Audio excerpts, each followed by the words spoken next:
Friends, welcome to தாம் life. இன்றைக்கி என்ன வீடியோன்னு பார்த்தீங்கன்னா, வாழைப்பூ வந்துட்டு பொரியல் தான் வந்துட்டு இன்றைக்கி பார்க்க போகிறோம். நான் வந்துட்டு முன்கூட்டியே வாழைப்பூ வந்துட்டு க்ளீன் பண்ணி நல்லா பொடிசாக அரிஞ்சு வச்சுருக்கேன்.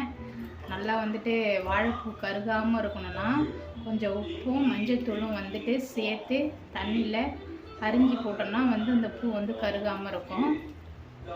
நான் பூவில் வந்துட்டு ஒரு நரம்பும் ஒரு பூ இருக்கும்ல, அதை ஆஞ்சிட்டேன். அது நாங்கள் நரம்பும் தொப்புளும் சொல்லுவோம். அதை எடுத்தால் தான் அந்த கசப்பு தன்மை இல்லாமல் இருக்கும். அதோடு அரிஞ்சு வச்சோம்னா அதில் கசப்பு தன்மை வந்துடும். இப்போ இதை நல்லா நான் கழுவிட்டு தான் அந்த தண்ணியில் எடுத்து வச்சுருக்கேன். இப்போ இதை நம்ம பொரியல் செய்ய போகிறோம். வாங்க எப்படி செய்யுதுன்னு சொல்லிட்டு பார்க்கலாம் ஃப்ரெண்ட்ஸ். அடுப்பு பற்ற வச்சு கடாய் வச்சுக்கலாம். கடாய் நல்லா சூடாகட்டும். கடாய் நல்லா சூடாகிடுச்சு. இப்போ இதில் நம்ம தேவையான அளவுக்கு ஆயில் சேர்த்துக்கலாம். ஒரு 4 ஸ்பூன் அளவுக்கு சேர்த்துக்கலாம். எண்ணெய் நல்லா சூடாயிடுச்சு. இதுக்கு கொஞ்சமாக ஜீரகம் சேர்த்துக்கலாம்.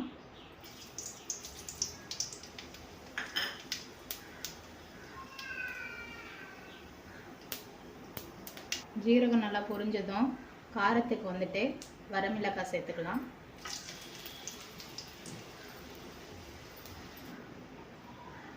நல்லா மிளகாய் வறுபட்டதும் ஒரு பெரிய வெங்காயம் பொடிசாக கட் பண்ணி வச்சுருக்கேன். இதை சேர்த்துக்கலாம்.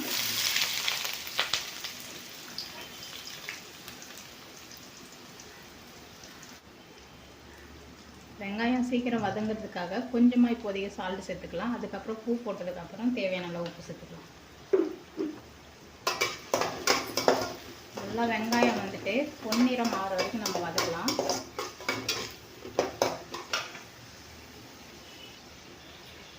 இப்போ இது கூடவே ஒரு 4 பல்லு பூண்டு தட்டி போட்டுக்கலாம். பூண்டு போடும்போது நல்லா வாசனையாக இருக்கும். அதுக்காக தான்.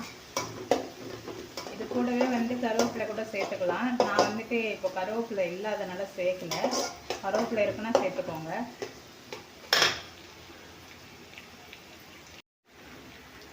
இப்போ வெங்காயம் பார்த்தீங்கன்னா நல்லா வதங்கிடுச்சு. இப்போ நம்ம வாழைப்பூ நல்லா தண்ணியில் பிழிஞ்சு எடுத்து வச்சுருக்கேன். இதை நம்ம அப்படியே சேர்த்துக்கலாம்.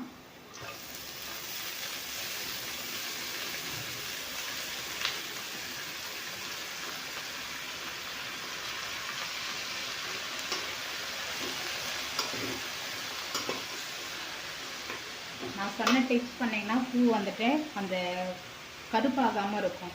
நான் கொஞ்சம் உப்பும் மஞ்சள் தூளும் தண்ணியில் போட்டு அதில் அதுக்கப்புறம் அரிஞ்சு போட்டேன். நான் அப்படியே எப்படி அரிஞ்சனோ அதே மாதிரியே இருக்குது, கலர் மாறாமல். வெறுமனே அரிஞ்சு போட்டேன்னா அந்த பூ அப்படியே கருகுன மாதிரி ஆகும். அதுக்கு தான் இந்த மாதிரி டிப்ஸு. அப்படி உப்பு மஞ்சள் தூள் போடாட்டி கூட தயிர் இருந்ததுன்னா தயிர் கொஞ்சம் தண்ணியில் ஊற்றிட்டு அதில் லேசாக ஒன்று மஞ்சள் தூள் சேர்த்து அரிஞ்சு போட்டிங்கன்னா கூட இந்த மாதிரி கலர் மாறாமல் இருக்கும். இந்த டிப்ஸ் நீங்கள் ஃபாலோ பண்ணிக்கோங்க. நல்லா பூ வதக்கி விடணும். அப்போ தான் எல்லா பக்கமும் நல்லா வதங்கி வரும். நல்லா எண்ணெய் கொஞ்சம் நல்லா தாராளமாக சேர்த்துருக்கேன். நல்லா வதங்கிட்ட பூ.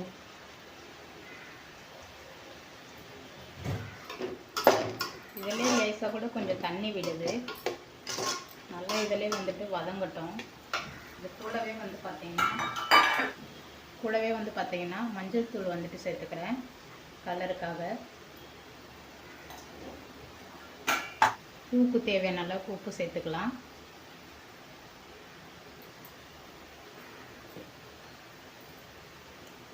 அப்பப்போ நம்ம இந்த மாதிரி கலரி கொடுத்துட்டே இருக்கணும். அப்போ தான் எல்லா பக்கமும் வாழைப்பூ நல்லா வேகும். இந்த வாழைப்பூ பொரியல் பார்த்திங்கன்னா ரொம்ப சாஃப்டாலாம் வேகாது. கொஞ்சம் நறுக்குன்னு தான் இருக்கும். நல்லா தண்ணி இட்டதுக்கப்புறம் நம்ம கொஞ்சம் போல தண்ணி சேர்த்துக்கலாம். இந்த பூவில் இருக்க தண்ணி இட்டதுக்கப்புறம் இந்த வாழைப்பூ சொல்லணும்னா ரொம்ப உடம்புக்கு ரொம்ப நல்லது. கண்டிப்பாகவே வாழை மரத்தில் வைக்கிற வாழைப்பூ, வாழைப்பழம், வாழைத்தண்டு இது எல்லாமே உடம்புக்கு ரொம்ப நல்லது. நம்ம மலச்சிக்கல் அது சரியாகும். உடம்புல மலச்சிக்கல் சரியாகும். அதுக்கப்புறம் கிட்னியில் ஸ்டோனு அந்த மாதிரி இருந்தால் சரியாகும். நல்லா உடம்புல இருக்கிற கெட்ட நீரெல்லாம் நல்லா பிரியும்.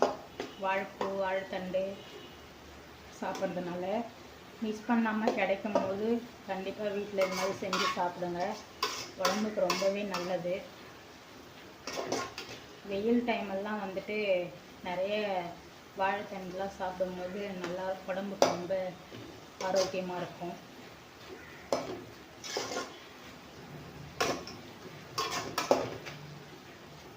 நல்லா அந்த தண்ணி வத்துற வரைக்கும் நம்ம கிளறி கொடுத்துக்கிட்டே இருக்கணும். அப்போ தான் எல்லா பக்கமும் வந்துட்டு நல்லா வாழைப்பூ வந்துட்டு வேகும். இப்போ வந்து பார்த்திங்கன்னா வாழைப்பூ வந்துட்டு நமக்கு எந்த அளவு போட்டோமோ வேக வேக கொஞ்சம் நல்லா சுருங்கி கொஞ்சம் கம்மியாக இருக்குது பாருங்கள். நல்லா வந்து கிளறி கொடுத்துட்டே இருங்க. அப்போ தான் வந்துட்டு பூ வந்துட்டு நல்லா வேகும் வாழைப்பூவு. இப்போது இந்த ஸ்டேஜில் வந்துட்டு நமக்கு தேங்காய் பூ இருந்ததுன்னா அதை சேர்த்துக்கலாம். அப்படி இல்லைன்னா ஒரு முட்டை வந்துட்டு சேர்த்துக்கலாம். நான்வெஜ்ஜாக இருக்கவங்க முட்டை சேர்த்து சாப்பிட்லாம். வெஜ்ஜுன்றவங்க வந்துட்டு தேங்காய் பூ சேர்த்துக்கலாம். ரொம்பவே டேஸ்ட்டாக இருக்கும்.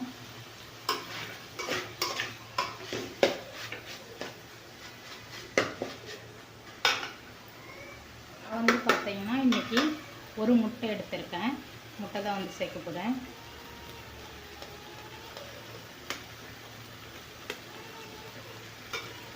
அடுப்பு வந்துட்டு லோ ஃப்ளேமில் வச்சுக்கோங்க. அப்போ தான் வந்து முட்டை போட்டதும் வந்துட்டு அடி பிடிக்காமல் இருக்கும். பூவை சுற்றி இந்த மாதிரி சைடில் தள்ளி விட்டு அந்த நடு கேப்பில் உடச்சி விட்டுங்க.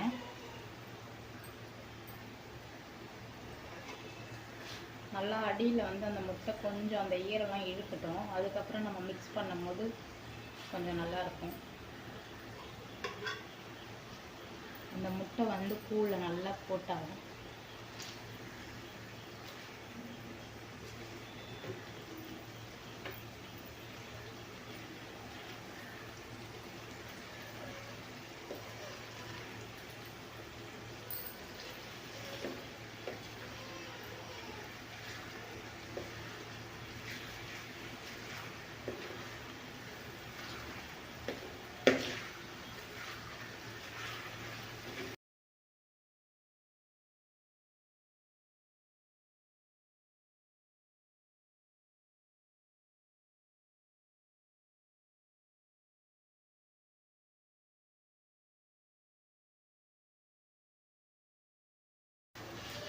முட்டை வந்துட்டு நம்ம வாழைப்பூவுக்கு தகுந்த மாதிரி நிறையா இருந்ததுன்னா ஒரு 2-3 சேர்த்துக்கலாம். கம்மியாக இருந்தால் 1 சேர்த்தா போதும். இல்லைன்னா வந்துட்டு நிறைய முட்டை இருக்கிற மாதிரி தான் தெரியும்.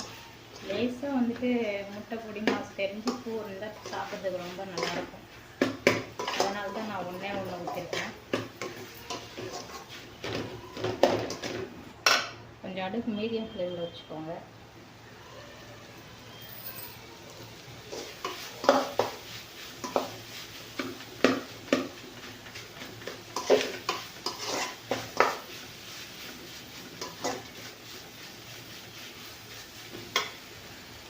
நல்லா இந்த மாதிரி அப்பப்போ நம்ம வந்துட்டு கலரி கொடுத்துட்டே இருக்கணும். அப்போ தான் அந்த முட்டையும் நல்லா பூவில் வந்து போட்டாலும் பூவும் வந்து எல்லா பக்கமும் வந்துட்டு நல்லா கொஞ்சம் வேகும்.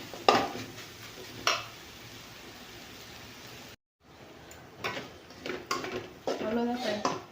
நல்லா வந்துட்டு பூ வந்துட்டு அந்த தண்ணியெல்லாம் ட்ரை ஆகிடுச்சு. பூவுமே வாழைப்பூ நனைந்து வந்து போடணும்னா வந்துட்டு நல்லா வந்துட்டு போட்டு பாருங்கள். இந்த அளவுக்கு வந்துட்டு ரெடியானால் போதும்.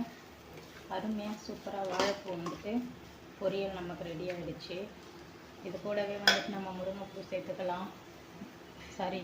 முருங்கைக்கீரை இருந்தால் இது கூட சேர்த்துக்கலாம். முட்டை சேர்த்துக்கலாம்.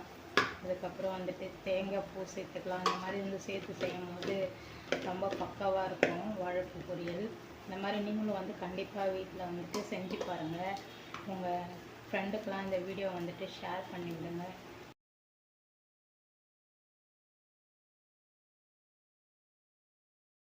அவ்வளோதான் ஃப்ரெண்ட்ஸ். நம்ம அடுப்பு ஆஃப் பண்ணிவிட்டு வாழைப்பூ வந்துட்டு சர்வ் பண்ணிக்கலாம். நம்ம வீட்டில் வந்துட்டு வாழைப்பூ வந்துட்டு பொரியல் சூப்பராக ரெடி பண்ணியிருக்கோம். அதுக்கு வந்துட்டு பார்த்திங்கன்னா நான் வந்து சைட் டிஷ்ஷாக எக்ஸ்ட்ரா வந்து மாம்பழம், ஒயிட் ரைஸு, அப்புறம் வந்துட்டு ரசம் வச்சுருக்கேன்.